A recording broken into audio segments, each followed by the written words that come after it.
graça e a paz do nosso Senhor e Salvador Jesus Cristo, irmãos. Isso aí, vamos abrir a nossa Bíblia. João capítulo 11, Evangelho de João capítulo 11, verso 1 até o verso 4. A gente vai trabalhar o texto todo, mas vamos ler somente esses versículos aqui por enquanto. Quem achou, diga amém. O Evangelho de João faz diversas apresentações de quem é Jesus. Capítulo 1, a gente leu que apresenta Jesus como sendo o Verbo. Inclusive a Bia França até falou aqui esses dias, né, que é o Logos, aquilo que os filósofos daquela época estavam procurando. Por isso que até muitos filósofos se tornaram matemáticos também, porque eles queriam encontrar a verdade. Aquele que estava com Deus, aquele que era Deus. Esse é o Verbo. Lá no capítulo 6, ele já se apresenta como o pão da vida, aquele que desceu do céu. No capítulo 8, ele se apresenta como aquele que promete liberdade aos que são escravos do pecado. Além disso, se mostra como santo e eterno, como eu preguei esses dias. No capítulo 10, Jesus se apresenta como um bom pastor.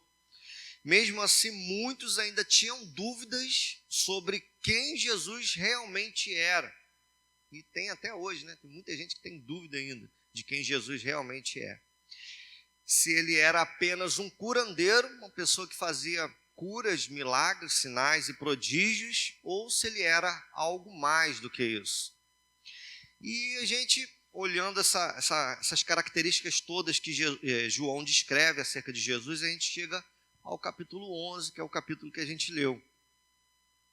Jesus, ele recebeu a notícia de que Lázaro havia morrido, estava enfermo, né? E ao invés de Jesus ir curá-lo imediatamente, o que Jesus fez? Jesus ficou mais 2 dias ali, esperando com que o pior fosse acontecer. É claro que Jesus, ele sabia exatamente todas as coisas que poderiam acontecer, ele tem um poder, todo o poder foi dado a ele. Ele demorou ainda 2 dias para que ele fosse visitar Lázaro. Está no capítulo 11, do versículo 4 até o versículo 11, até o versículo 6. Mesmo depois de ser ameaçado de apedrejamento 2 vezes, uma delas está no capítulo 8, conforme eu citei, os discípulos também sabiam que se eles fossem para a Judéia, se eles fossem para Betânia, certamente eles poderiam ser apedrejados junto com Jesus, eles poderiam morrer junto com Jesus. Então, mesmo eles sabendo isso tudo, Jesus disse que iria novamente para lá, pois Lázaro havia morrido. Ele sabia que poderia ser apedrejado novamente, mas ele foi assim mesmo. Está no verso 7 até o verso 16. Chegando Jesus perto de Betânia, Marta foi ao encontro dele e disse que se ele estivesse lá, certamente Lázaro não teria morrido. Acredito que todos, ou a grande maioria, conhece essa passagem. E creio eu que uma forma de se autoconsolar, Marta começava a dizer que, eu sei que o Senhor é o Cristo, o Senhor é o Messias, eu sei disso tudo, que Lázaro vai ressuscitar no último dia, eu sei disso tudo. Quando a gente lê o texto, aparentemente ela cria, claro que eu creio que ela cria, mas ela estava enlutada, então ela falava como uma pessoa que está triste, né? Sofrendo aquele momento de luto. E ele falava exatamente para ela que Lázaro iria ressurgir. Está do verso 20 até o verso 27. Maria fez a mesma coisa que Marta. Maria, quando soube que Jesus estava se aproximando, ela foi também ao encontro de Jesus e falou as mesmas coisas.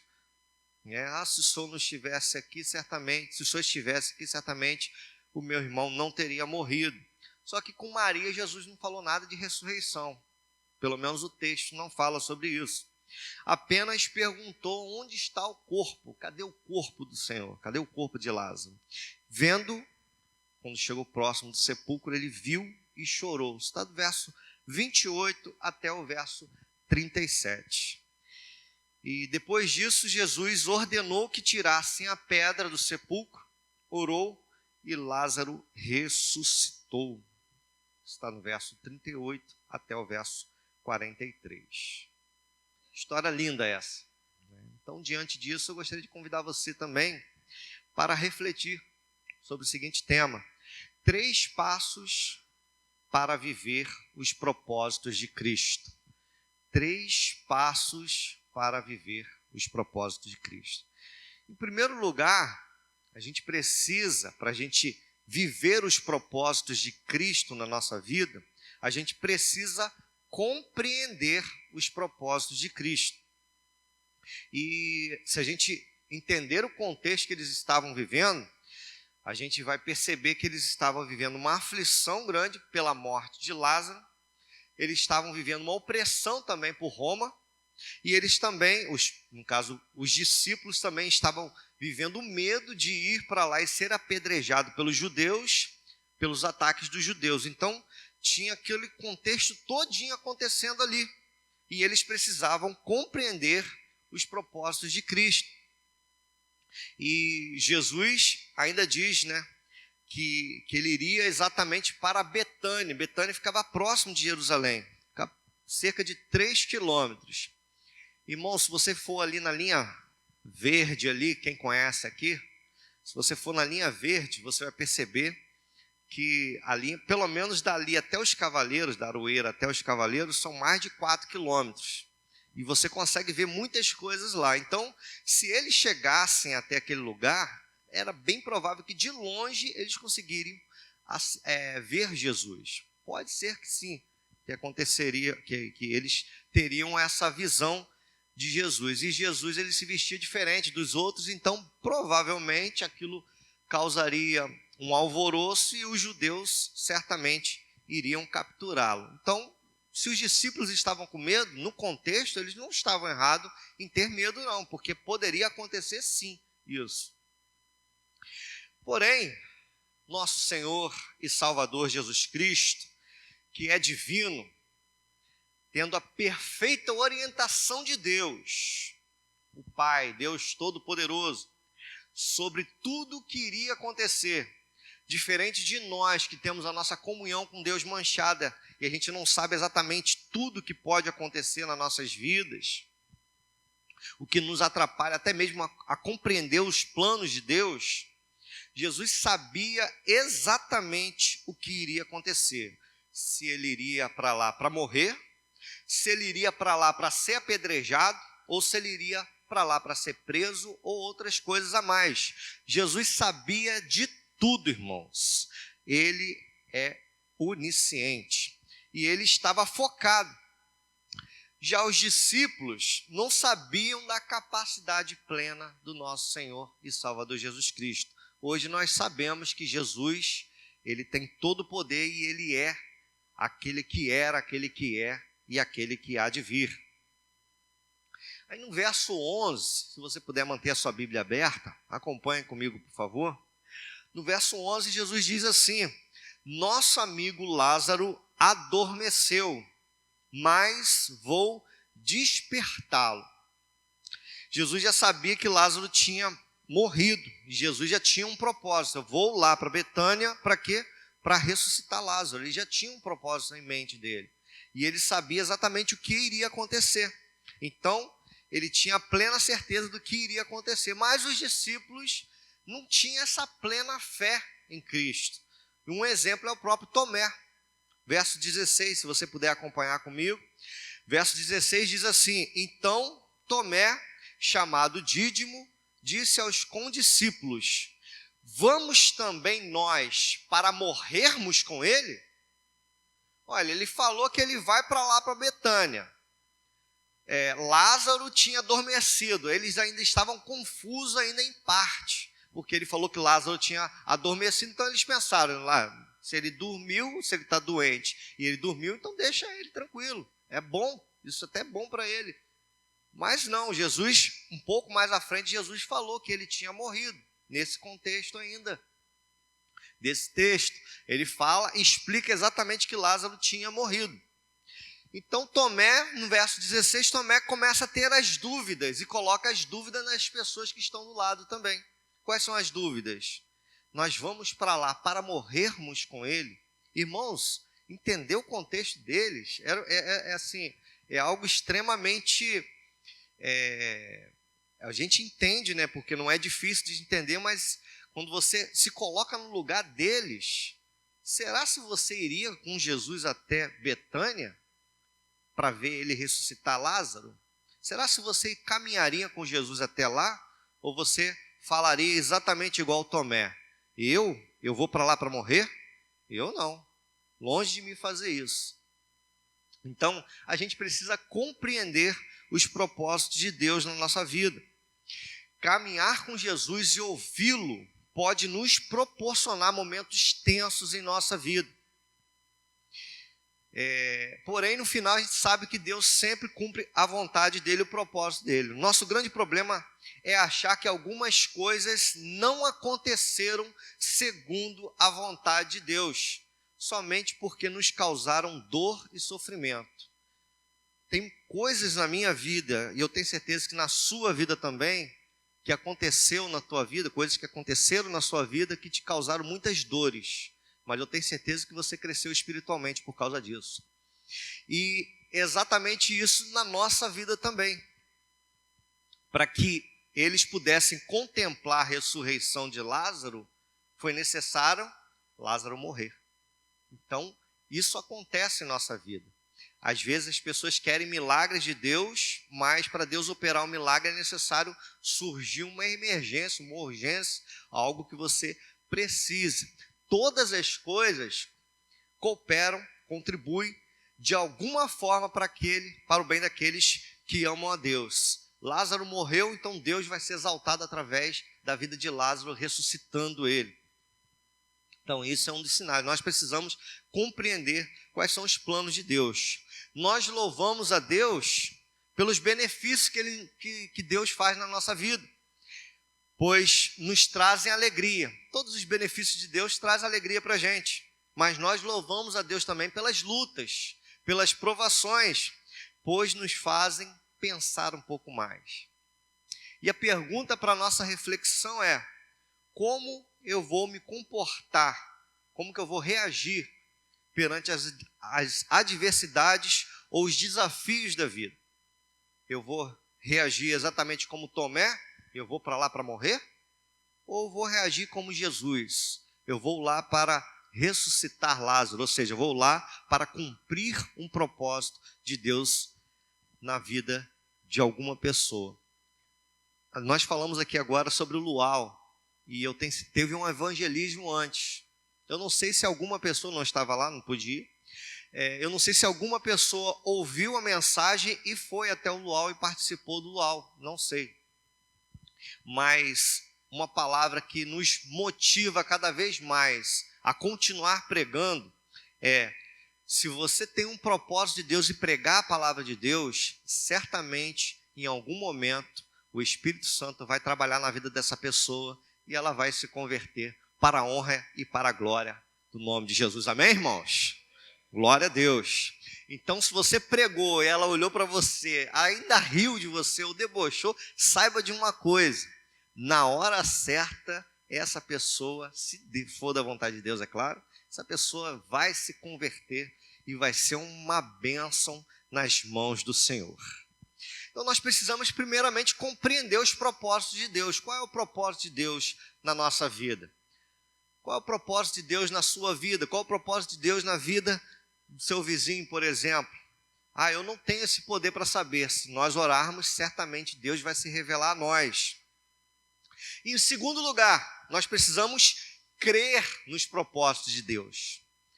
E aí surge uma nova cena no texto, no versículo 20 e 21 e 22, quer dizer, se você puder, mantenha a sua Bíblia aberta. Está escrito assim: disse, pois, Marta a Jesus: Senhor, se estiveras aqui, não teria morrido meu irmão.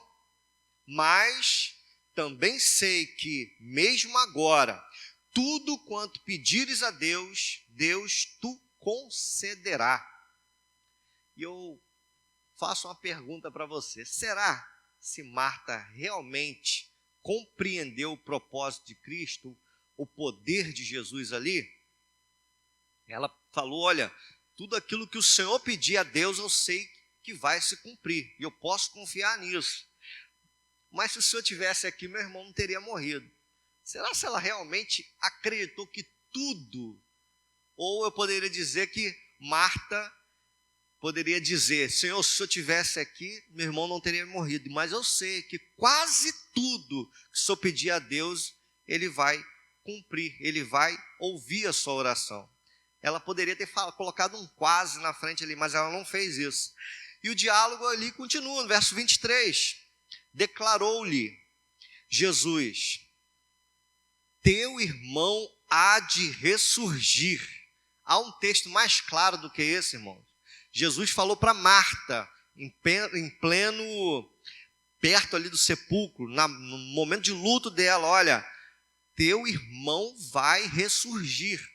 Aí ela coloca assim, verso 24, eu sei, replicou Marta, que ele há de ressurgir na ressurreição do último dia.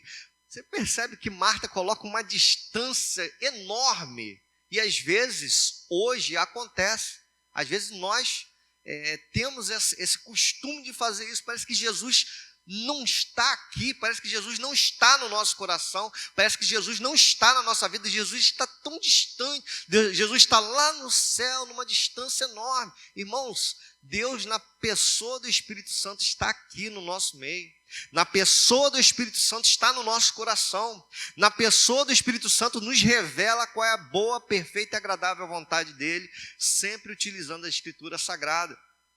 Então, Marta coloca essa realidade dela, o sofrimento dela, para ela era uma realidade. Irmãos, para nós a realidade é o céu. Isso aqui na terra, aqui nós somos peregrinos nessa terra. A nossa realidade é o céu.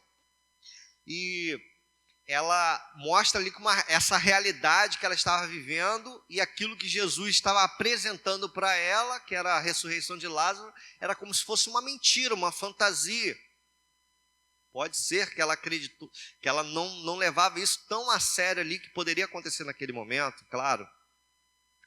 Para ela a ressurreição era algo distante, lá no último dia, isso vai acontecer futuramente, não sei quando, mas vai acontecer um dia.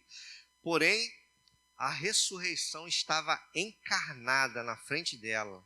Ela olhava e via a ressurreição na forma de Jesus Cristo, o Filho de Deus vivo. Quem dera se eu pudesse ver esse Jesus esse dia. Glória a Deus. Pelo que parece, ela não estava acreditando plenamente naquilo que Jesus estava dizendo. E a gente sabe que pode ser porque ela estava enlutada. O momento do irmão dela estava morto ali, então ela não conseguiu encarar aquele fato ali que poderia acontecer na frente dela.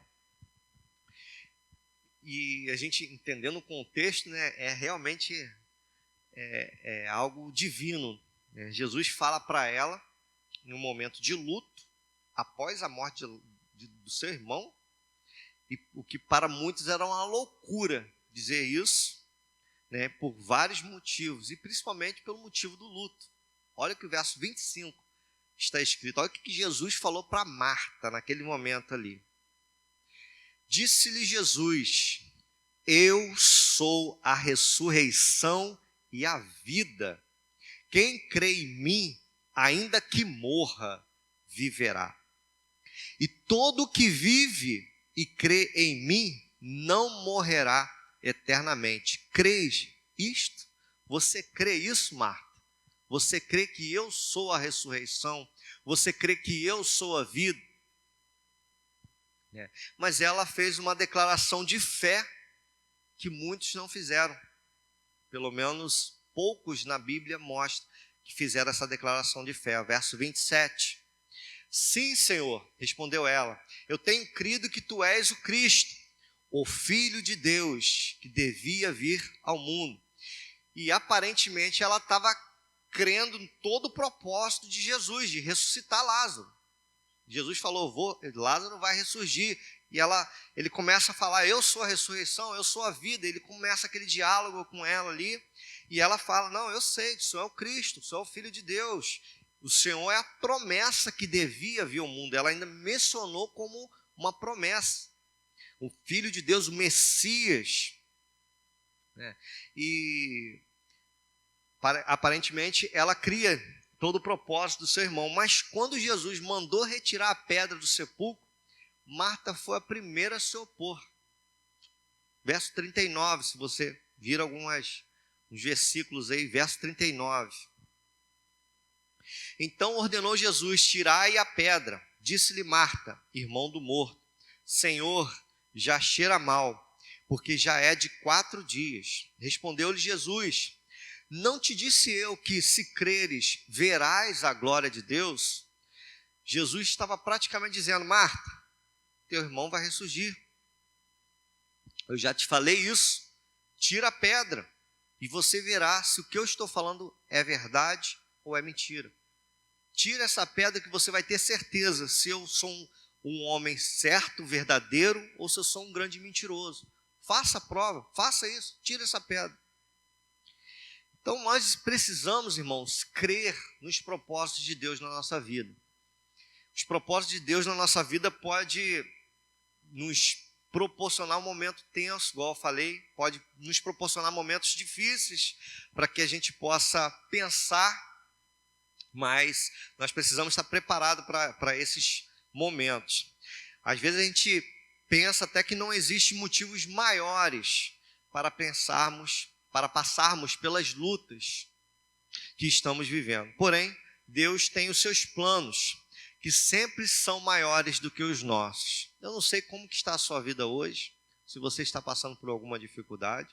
Se não está, glória a Deus, exalte o nome de Deus por isso, porque Ele tem livrado você de muitas aflições. E se você está, exalte o nome de Deus por isso, porque de alguma forma o nome de Deus vai ser exaltado através de toda essa luta que você está passando. Então, desses 3 passos, não adianta você compreender os propósitos de Deus se você não crer nos propósitos de Deus. Tomé compreendeu, viu que ele iria para lá, para Betânia, para ressuscitar Lázaro, porém, quando chegou lá, antes de chegar, Tomé começou a falar, nós vamos para lá para morrer? Não. Então, quando chegou próximo, aconteceu a mesma coisa com Marta, mesma coisa. Tomé, não só Tomé, se você olhar o contexto, não é só Tomé não, os outros discípulos também ficaram receosos de ir para Betânia. Então não basta a gente compreender os propósitos de Cristo, a gente precisa crer também nos propósitos de Cristo. E em terceiro lugar, a gente precisa saber que muitos serão contra os propósitos de Deus, os propósitos do nosso Senhor. A gente percebe aqui em diversos momentos do texto, que Jesus teve pela frente alguns que não compreenderam seus planos, igual eu falei aqui, Tomé, os discípulos, Marta, até mesmo Maria e alguns judeus também que estavam presentes ali.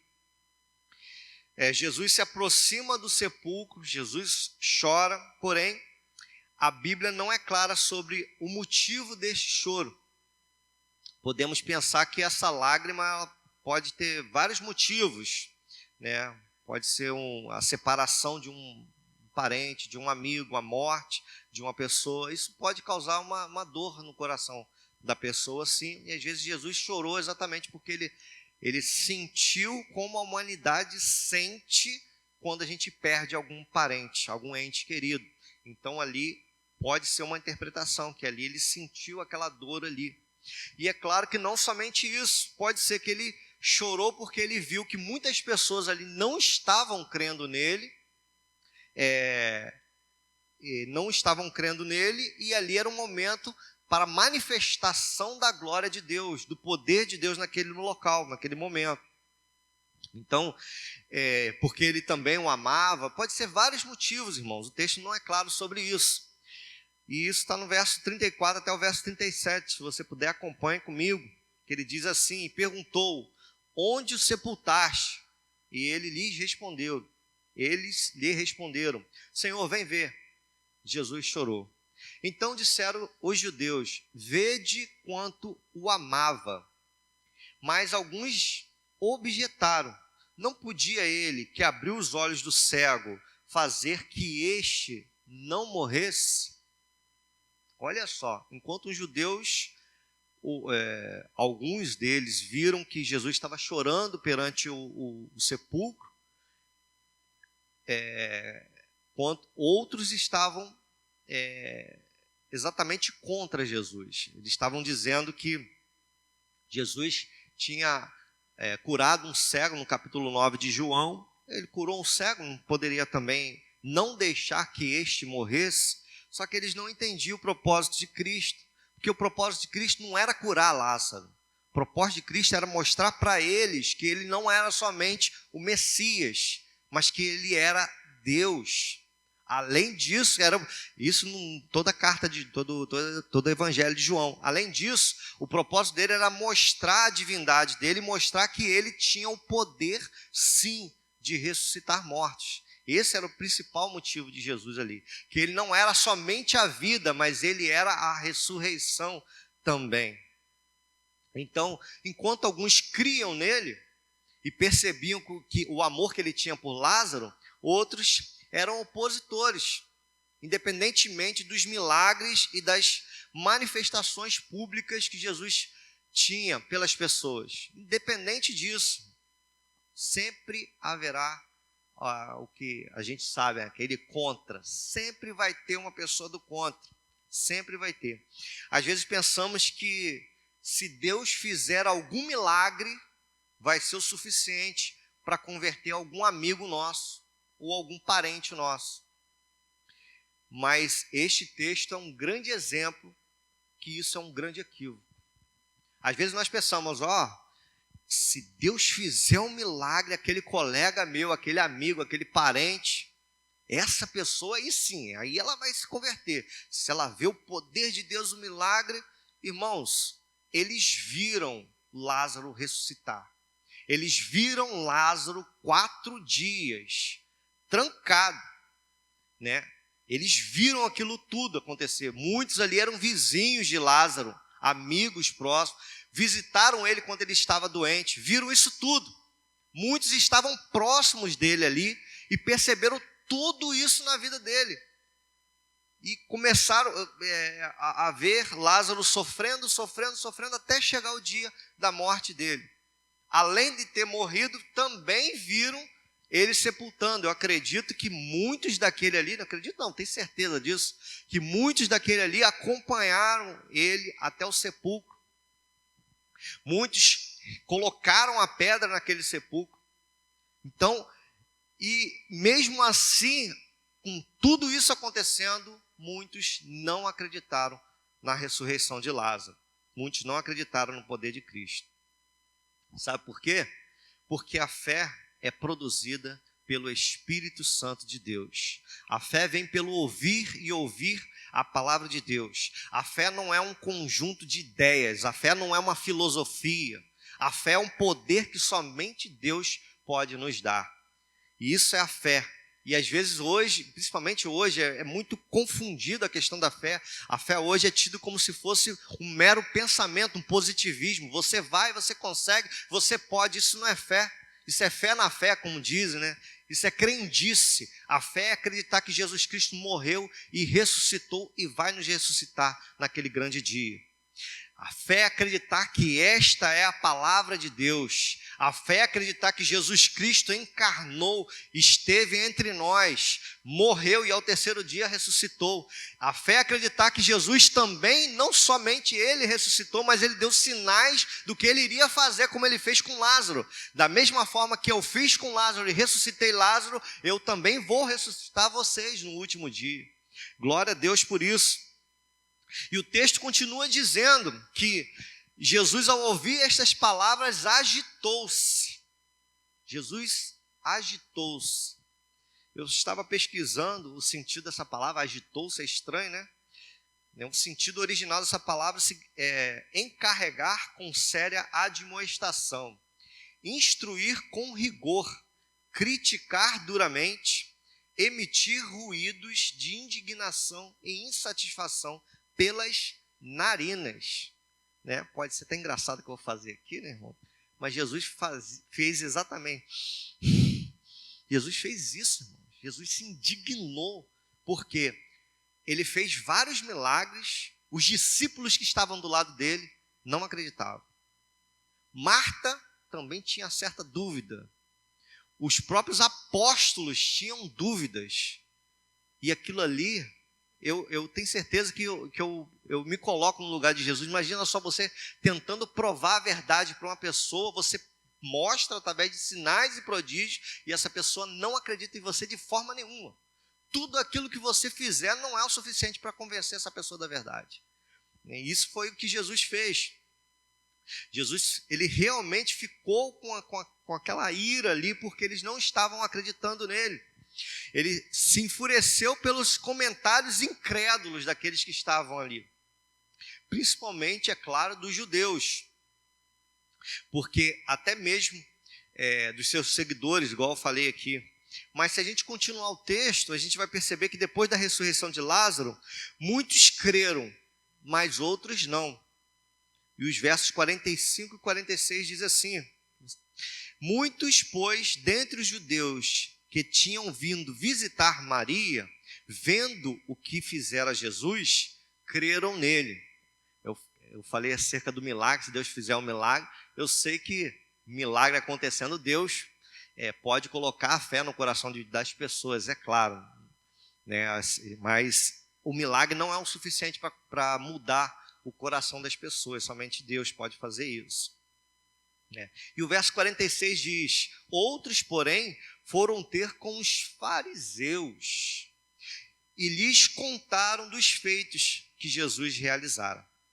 Nós precisamos entender que, se não for pela graça de Deus, as pessoas não se converterão.